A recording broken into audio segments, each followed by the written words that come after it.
डालते हैं शोबिस की दुनिया भर। बॉलीवुड की मकबूल तरीन जोड़ी दीपिका पादुकोण ने और रणवीर सिंह ने इस दिवाली पर अपनी नन्ही परी को दुनिया के सामने ले आए, जिसका चेहरा अब तक किसी ने नहीं देखा था। भारतीय मीडिया के मुताबिक ये दिवाली बॉलीवुड जोड़ी रणवीर सिंह और दीपिका के लिए कुछ खास बात के लिए हुई है।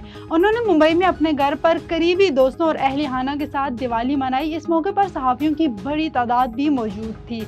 दीपिका और रणवीर ने रवां बरस जुलाई में एक खूबसूरत बेटी के बाप और मां बने थे, जिसका नाम दुआ रखा था। ताहम अब तक किसी ने मीडिया पर बच्ची की एक झलक भी नहीं देखी थी। माजी की मारूफ अदाकारा नरगिस ने अपने ब्यूटी पार्लर में काम करने वाली तमाम खवातीन को अपने हमरा उम्रा करवाया।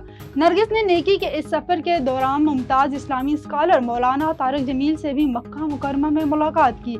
अदाकारा नरगिस की जिंदगी में तब्दीली और मजहब की जानिब बढ़ते हुए रुझान में मौलाना तारिक जमील का अहम किरदार रहा है। इंस्टाग्राम पर नरगिस ने मौलाना तारिक जमील से होने वाली मुलाकात की वीडियो अपलोड की, जिसमें वो बुर्का पहने हुए और बिल्कुल एक अलग शख्सियत नजर आ रही हैं। बॉलीवुड के सुपरस्टार सलमान खान को सऊदी अरब में बलूचिस्तान से मुतालिक बयान देना महंगा पड़ गया।